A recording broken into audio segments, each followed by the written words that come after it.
नमस्ते भैया बहन। सरस्वती शिक्षा समिति ऑनलाइन वीडियो में आपका स्वागत है। कक्षा 10वीं, विषय सामाजिक विज्ञान, पाठ 2 के बारे में आज हम चर्चा करेंगे। इससे पहले हम प्रतिरोध की नीति में राणा प्रताप और हमीर चौहान के बारे में पढ़ चुके हैं। आज हमारा टॉपिक है चंद्रसेन। सिर कटा सकते हैं लेकिन मुगलों के आगे झुकेंगे नहीं, यह संदेश दिया था चंद्रसेन ने। राव चंद्रसेन का जन्म 16 जुलाई 1541 को हुआ। उनके पिता का नाम मालदेव था और मालदेव की मृत्यु के बाद राव चंद्रसेन राजा बने। मुगलों की अधीनता स्वीकार नहीं की। जोधपुर पर जब मुगलों ने अधिकार कर लिया तो वे जोधपुर से भागकर भादरा जून चले गए, जो कि जालौर में है। 1570 में नागौर दरबार में जब वो उपस्थित हुए, लेकिन अकबर की नीति को देखकर वो वहां से चले गए। उन्होंने राय सिंह को भेजा और उस पर अधिकार कर लिया। ऐसे में चंद्रसेन को भादरा जून को छोड़ करके जाना पड़ा। अकबर ने भादरा जून पर अधिकार करने के लिए अपने ही सहयोगी राय सिंह को भेजा था। अकबर ने भादरा जून पर अधिकार करने के लिए राय सिंह को भेजा था। उसने भादरा जून पर अधिकार कर लिया। भादरा जून से चंद्रसेन सोजत पहुंचा, लेकिन वहां पर भी अकबर की सेना ने पीछा किया और सिवाना होते हुए सारण की पहाड़ियों में पहुंच गए। 11 जनवरी 1581 में उनका देहांत हो गया। उन्हें प्रताप का अग्रगामी कहा जाता है। उन्होंने अपना सारा जीवन मातृभूमि के लिए बलिदान कर दिया। मारवाड़ का प्रताप, जिसने मुगलों की अधीनता स्वीकार नहीं की। इसके बाद हमारा अगला टॉपिक है मुगल साम्राज्य के प्रति बीकानेर के राजा राय सिंह द्वारा की गई सेवाएं। 1570 में वे अकबर की शाही सेना में शामिल हुए। 1572 में जोधपुर के अधिकारी नियुक्त किए गए। 1574 में अकबर ने राय सिंह को चंद्रसेन के विद्रोह के दमन के लिए भेजा। बीकानेर के राजा कल्याणमल के बड़े पुत्र, जिन्होंने मुगल साम्राज्य के साथ सहयोग की नीति अपनाई। 1575 में सिरोही के शासक देवड़ा सुल्तान बीजा सुल्तान में अनबन होने के कारण राय सिंह ने सिरोही पर आक्रमण किया और बीजा को सिरोही राज्य से निकाल दिया। देवड़ा सुल्तान इससे खुश होकर उसने आधा राज्य मुगलों को दे दिया, लेकिन मुगलों ने वह आधा राज्य महाराणा प्रताप के सौतेले भाई जगमाल को दिया। यह बात देवड़ा सुल्तान को सही नहीं लगी और इससे देवड़ा सुल्तान नाराज हो गया। उसने पुनः विद्रोह किया और 1585 में दत्तानी नामक स्थान पर युद्ध हुआ, जिसमें जगमाल की मृत्यु हो गई और देवड़ा सुल्तान ने सिरोही पर वापस अपना अधिकार कर लिया। राय सिंह ने अकबर और जहांगीर की निष्ठापूर्वक सेवा की और 21 जनवरी 1612 को बुरहानपुर में उनका देहांत हो गया। इस तरह से राय सिंह ने अकबर और जहांगीर के यहाँ सेवा करके सहयोग की नीति को अपनाया। जैसा कि सबको ध्यान है कि ये बीकानेर के राजा थे। बीकानेर के राजा कल्याणमल के पुत्र थे। ये उनका चित्र है। ऊपर बीकानेर बताया गया है मानचित्र में। इसको हम ध्यान से देखते हैं तो हमें पता चलता है। इसके बाद 1570 में नागौर दरबार में ये शाही सेना में शामिल हुए और अकबर के विश्वास पात्र बने। 1572 में जोधपुर का अधिकारी नियुक्त किया गया और चंद्रसेन को हटाया गया। राय सिंह ने राय सिंह महोत्सव, वैदिक वंशावली व ज्योतिष रत्नमाला की रचना की। राय सिंह ने करमचंद की देखरेख में जूनागढ़ किले का निर्माण करवाया।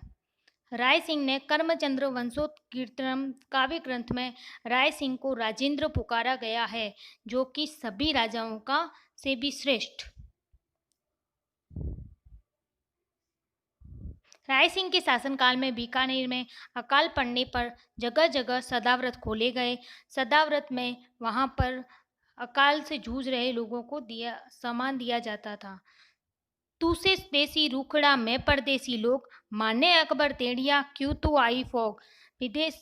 दक्षिण भारत में जाने पर जब उन्होंने फॉग का पौधा देखा तो वे दुखी होकर के बोले, हे फॉग तू क्यों चली आई? यहाँ तो हमें अकबर ने कहा है, तुम्हें किसने कहा है जो तुम्हें यहाँ आना पड़ा? इसलिए अपना देश कभी नहीं छोड़ना चाहिए। आगे हम बात करेंगे अमर सिंह राठौड़ की, जो कि जोधपुर के महाराजा थे। अमर सिंह राठौड़ द्वारा अपने स्वाभिमान की रक्षा करना। अमर सिंह राठौड़ जोधपुर के महाराजा गद सिंह के पुत्र थे। महाराजा गद सिंह ने उन्हें राज्य अधिकार से वंचित कर देश निकाला दे दिया था। तब वे शाहजहां की सेवा में चले गए और शाहजहां उनकी बहादुरी से प्रभावित हुए और उन्हें राव की उपाधि प्रदान की। अमर सिंह ने प्रारंभ में यहाँ पर सहयोग की नीति अपनाई। एक बार अमर सिंह राठौड़ 15 दिन तक मुगल दरबार में नहीं आए। तब शाहजहां ने उनसे उनकी अनुपस्थिति का कारण पूछा तो वे बोले, मैं केवल शिकार के लिए गया था, अतः दरबार में नहीं आया। और जहाँ तक जुर्माना करने की बात है, मेरी तलवार ही मेरी संपत्ति है और मैं किस प्रकार का जुर्माना दूँ। ऐसे में वो वहाँ से चले गए। लेकिन शाहजहां को यह बात उचित नहीं लगी और उन्होंने अपने साले सलावत खान को जुर्माना वसूल करने के लिए भेजा, परंतु अमर सिंह ने जुर्माना देने से मना कर दिया। शाहजहां ने अमर सिंह को तुरंत दरबार में उपस्थित होने का आदेश दिया। जब अमर सिंह दरबार में पहुंचा तो सलावत खान ने उसे गंवार कहा।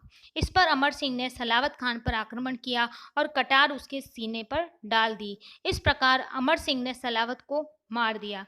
वे अपना अपमान सहन नहीं कर पाए, चाहे वो शाहजहां के साथ थे, लेकिन उन्हें प्रारंभ में सहयोग की नीति अपनाई और धीरे धीरे वो विरोधी हो गए। उसके बाद शाहजहां पर आक्रमण कर दिया, परंतु शाहजहां जनाना महलों में भाग गया।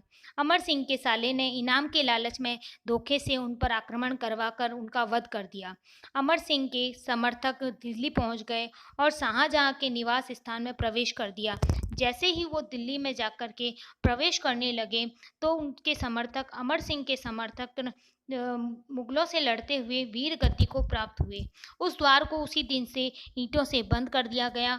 वह द्वार अमर सिंह का फाटक नाम से प्रसिद्ध हुआ, जो वर्तमान में भी दिल्ली में स्थित है। ये अमर सिंह के राठौड़ की छत्रियां हैं जो कि नागौर में स्थित है। इस प्रकार अमर सिंह ने लोहा लेते हुए अपने जीवन को बलिदान कर दिया। धन्यवाद। कि जद अमर सिंह सू युवराजारो हक जसवंत सिंह लूट लियो इण मारवाड़ सिंहासन रो बरसारो सुपनो टूट गयो उण क्रूर बखतरी साजिश सू पत्थर रो दिल भी पिघल गयो एक पूत पितारी आज्ञारो दस्तूर निभावण निकल गयो एक पूत पितारी आज्ञारो दस्तूर निभावण निकल गयो के अपनारी ओलियों शेष रही महला सू हुई विदाई अणजान यचीते मार्ग पर सागे चाली पर छाई भुजबल पर हो विश्वास जिने तकदीर डिगानी पाई मुगलारी ताकत तोल हटी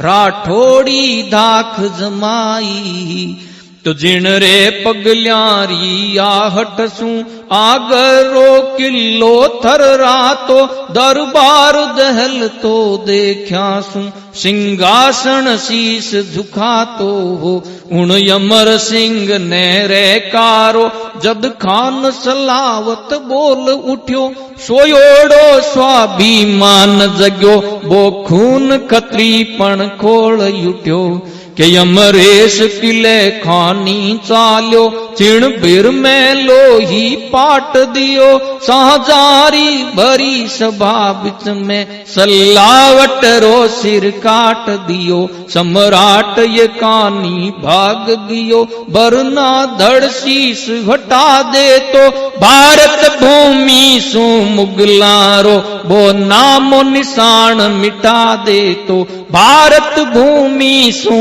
मुगलारो वो नाम निशान मिटा दे तो